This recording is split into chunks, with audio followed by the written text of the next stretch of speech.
do this presentation, and then I'll go on in. So again, thank you all for taking the time today to join us virtually.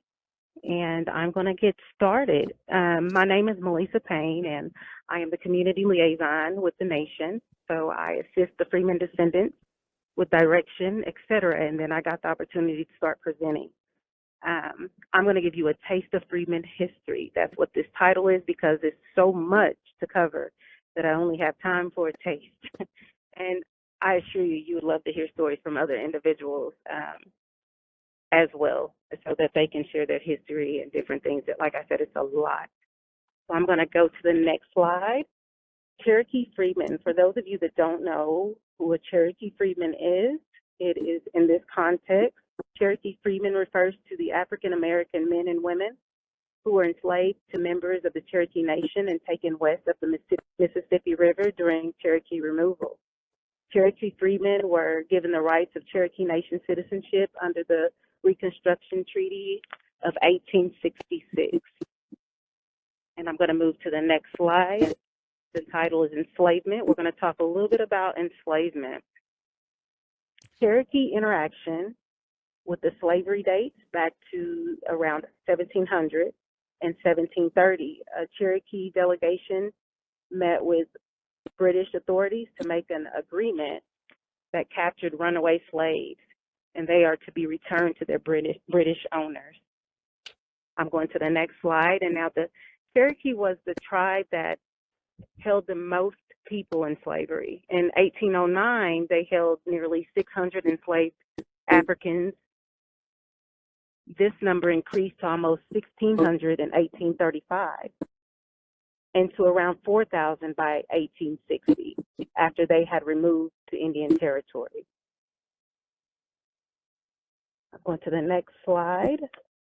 Many Cherokees depended on them as a bridge to white society. Full-blood Indian slave owners relied on the blacks as English interpreters and translators. Mainly, however, enslaved persons worked on the farms as laborers or in the home as maids or servants. The Cherokees feared a slave revolt, and that is what happened in the 1842 at Weber's Falls. Now, as I speak about this one, I want to talk a little bit about why I shared this on my presentation this go around. I always wondered, did they fight? Did they just accept, being enslaved? What did my ancestors do? And we always hear about them being enslaved and going through so much horror, but you did have individuals that tried to fight for their freedom. And I'm going to talk a little bit about that, because I think it's important to share both sides of the fight. And then, of course, it was hard, so they may not have gotten too far, but I just want to share a little bit about the slave revolt of 1842.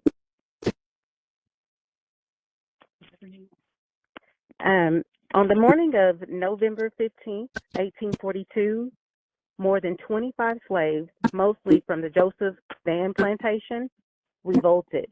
They locked their enslavers in their home while they slept. The slaves took guns, horses, mules, ammunition, food, and supplies. The group, which included men, women, and children, headed toward Mexico, where slavery was abolished in 1837. In the Creek Nation, the Cherokee slaves were joined by Creek slaves, bringing the group to a total of more than 35. They added to the numbers when they rescued a group of Choctaw fugitives captured by their slave hunters. On November 17th, the Cherokee National Council authorized the Cherokee Light Horse to capture the escapees. And the company caught up with the slaves 7 miles north of the Red River on November 28, 1842. The tired, famished fugitives offered no resistance. And I can't imagine, 7 miles out, I'm sure they weren't equipped for enough to get to Mexico, but they tried. The party returned to Tahlequah on December 8th in 1842. 5 slaves were executed, and Joseph Van put the majority of his rebellious slaves to work on his steamboat, which worked the Arkansas, Mississippi, and Ohio rivers. The Cherokee blamed the incident on free-armed black Seminoles who lived in the close proximity to the Cherokee slaves at Fort Gibson. On December 2nd, 1842, the Cherokee Nation passed a law commanding all free African Americans, except for the former Cherokee slaves, to leave the nation. They thought they were a bad influence. Let's get them out of here. They are causing conflict. And so now I'm going to move on to the Trail of Tears. I'm going to talk a little bit about the Trail of Tears. African Americans and Cherokees of African descent, like thousands of other Cherokees, arrived in Indian Territory in 1838 and 1839, broken, depleted, and destitute.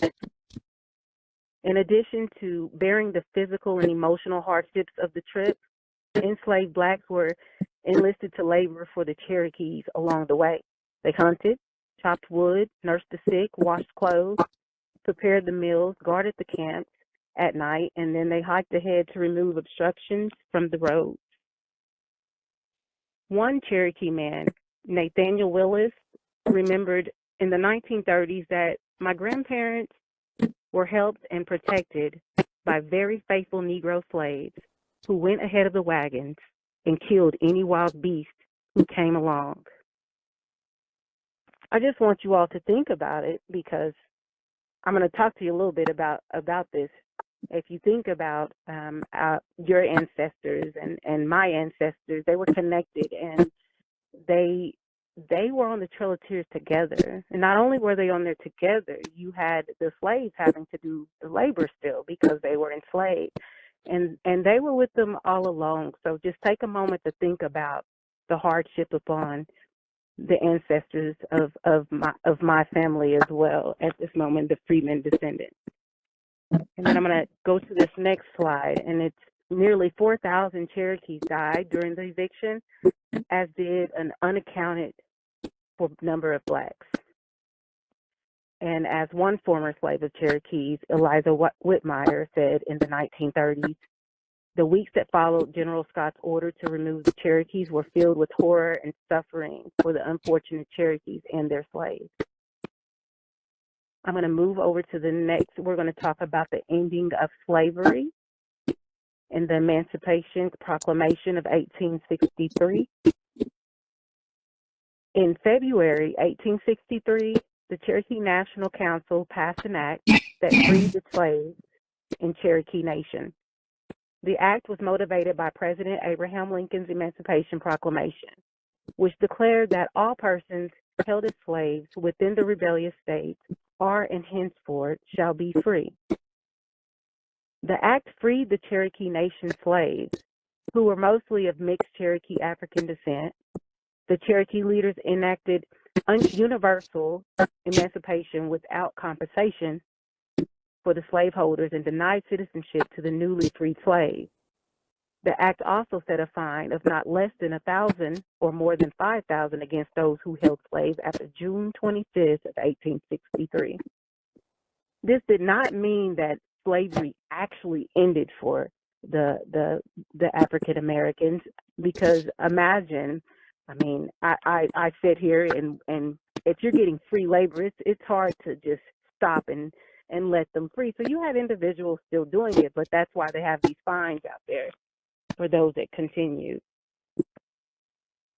Now I'm going to move to the next. The 13th Amendment to the United States Constitution provides that neither slavery nor involuntary servitude, except as a punishment for crime whereof the party shall have been duly convicted, shall exist within the United States or any place subject to their jurisdiction. And so we're going to move to the 1866 Treaty. The Cherokee Nation's 1866 Treaty states that all freedmen who have been liberated, as well as all free colored persons who were in the country at the commencement of the rebellion, and their descendants, shall have all the rights of the native Cherokee. Now, I understand that it's been uneasy for some, and for some it's been so accepting. But I want to help those that don't understand why they had to accept those individuals into the nation. For one, you have to remember that when slavery occurred, usually the women that were slaves, they had no say, sex occurred, and they had children. I mean, we just have to be honest. And sometimes when you had children, I mean, I've seen and heard stories of where those children, they ended up being they were trying to provide more slaves, so it wasn't as if they were accounted for anything at the time. But it was a little different. It was a little different, and I'll go more in detail about the Cherokee and the women if they were African descent versus if the men were African descent. And I'll tap into that a little further on when I'm talking about my personal genealogy, my personal history, which will be included in this.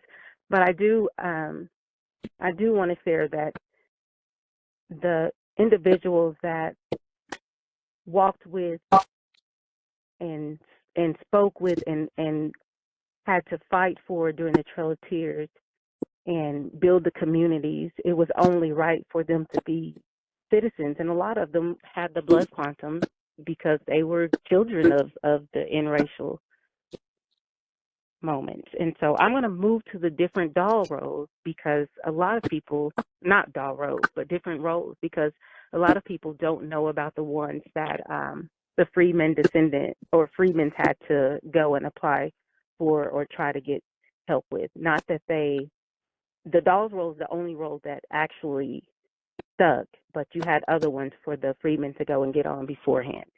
And so we're going to move to the Dolls Commission. I'm sure everyone on here is familiar with the Dolls Commission. And then we're going to move on to the Wallace rolls of Cherokee Freedmen. Now, this one was created to literally have individuals prove that they were enslaved. And so this was kind of, again, it was show me, prove it to me that you were enslaved by this individual. And remember, earlier on when I was speaking with you all about the revolt, then it was you're their slave and you're trying to get away. But now that we've got this treaty happening, they're trying to you have to prove that you were enslaved by the individual. So this was not an easy route for our ancestors to become citizens. The Wallace rolls, also known as the 1890 rolls related to the Cherokee citizen, were created to address the Cherokee Nation's dispute over the citizenship of many of their ex-slaves.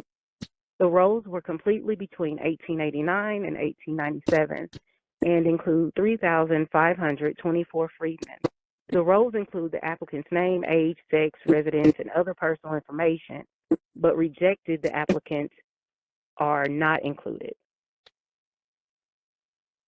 And the Wallace rolls consist of 8 lists, and it's the authenticated freedmen dead roll, admitted list, free Negroes, the questioned list of affidavits and questions of Cherokee freedmen from 1889 to 1891, the first supplemental list, and then the second supplemental list and affidavits from 1891 to 1892. And then you've got the third supplemental list and affidavits of 1893.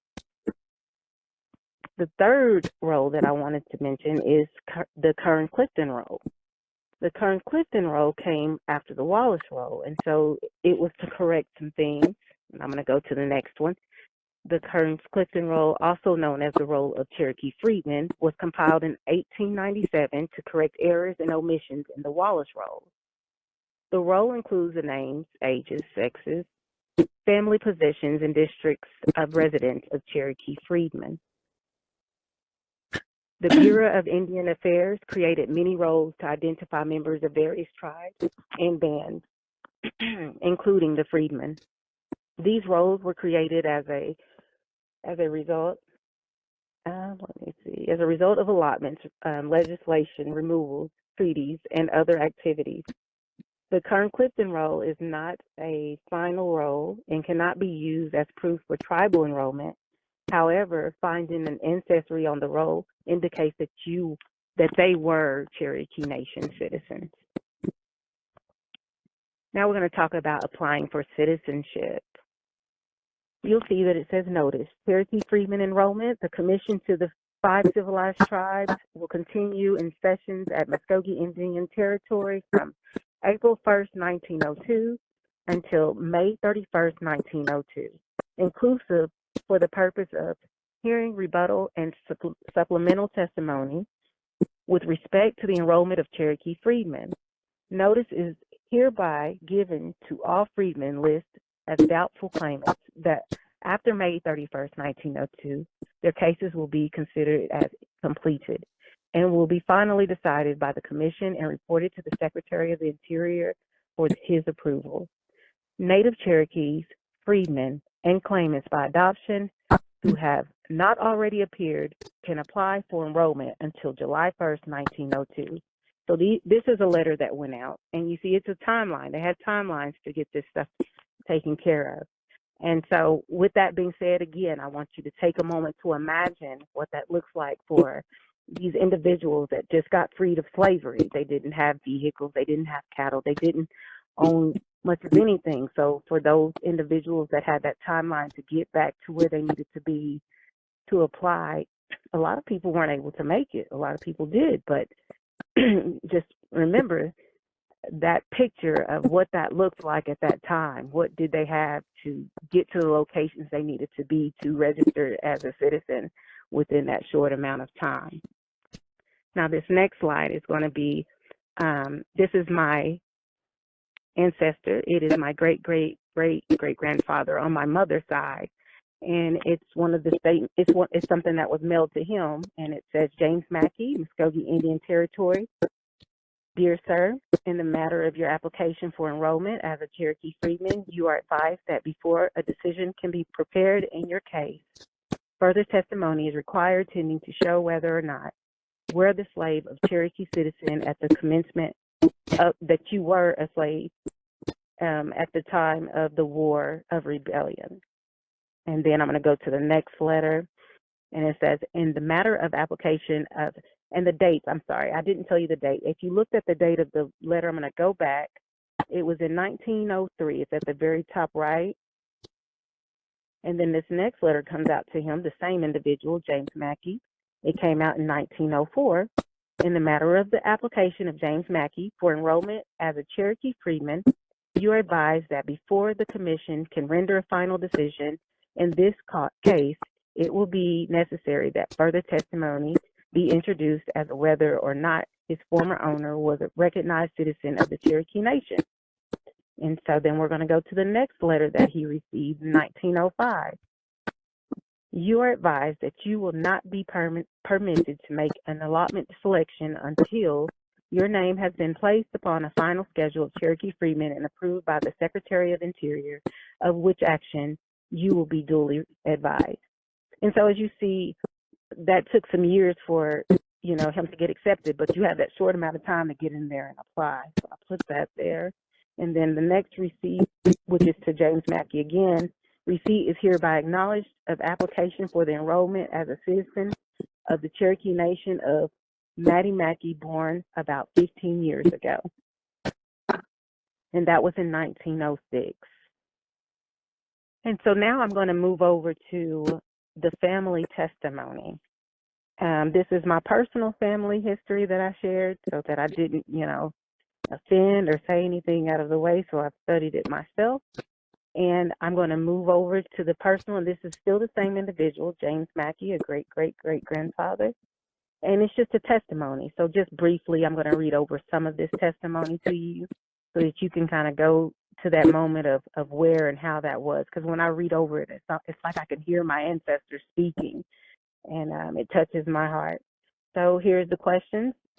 Give me your full name, James Mackey. How old are you? 51. What is your post office? Muskogee.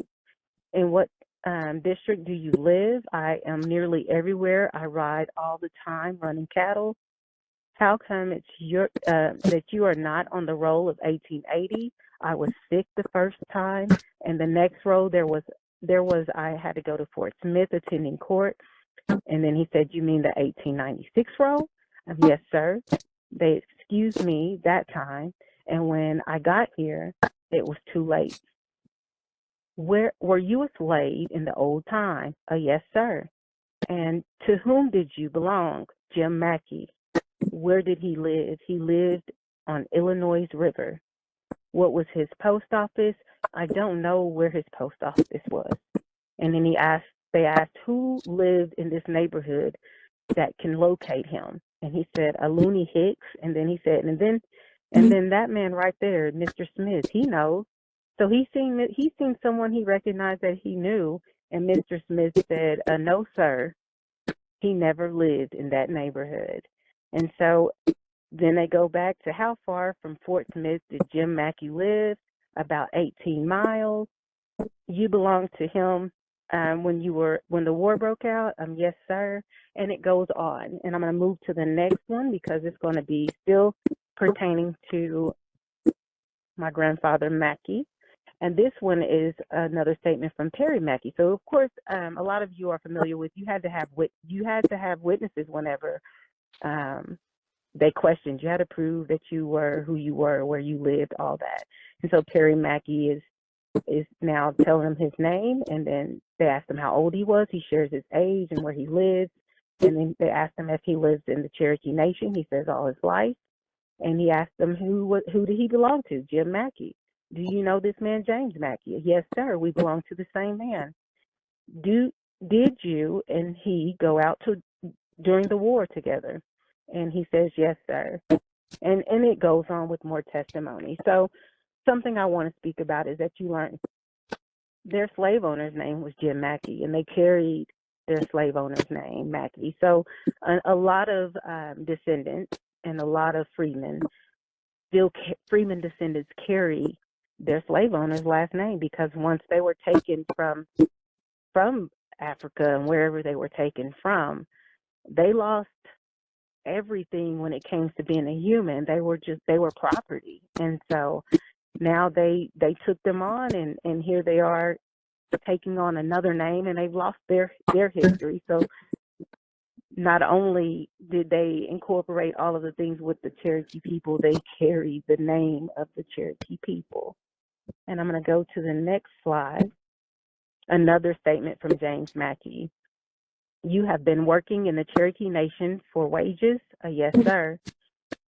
And then it says, I am backward and forward. And while I am not in the Creek Nation running up cattle, I am in the Cherokee Nation running up cattle. And they asked, running after them for the same man? Yes, sir. And he grazes in both.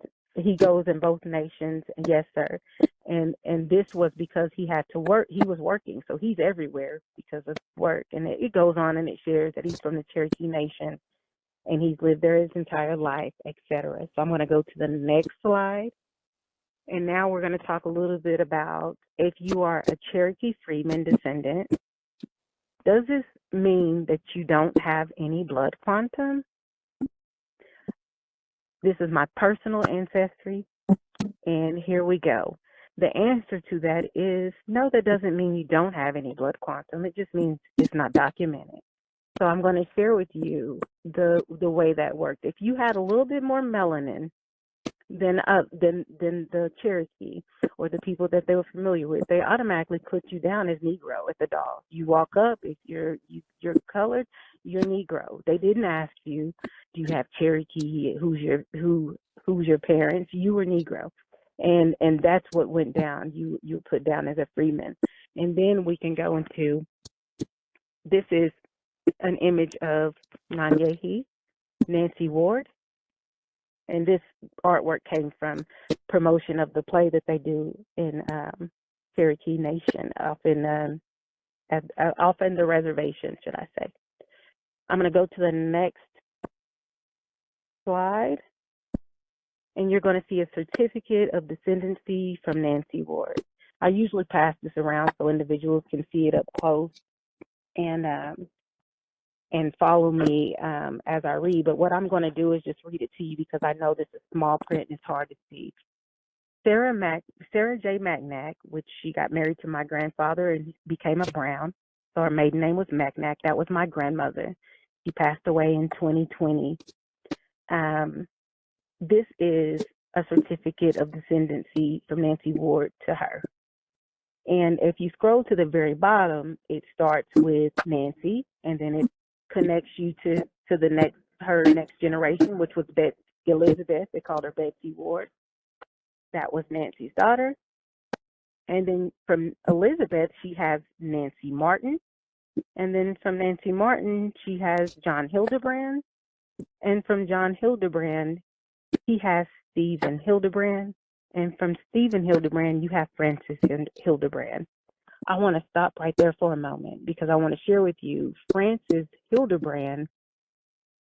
At this moment, it changed from blood quantum to Freedman.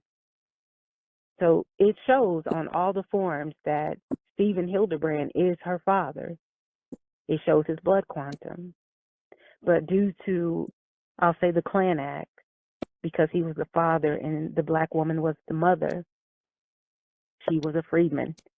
And they put this woman, my great-great-great-great-grandmother, down as a freedman descendant, although she's directly from Stephen Hildebrand.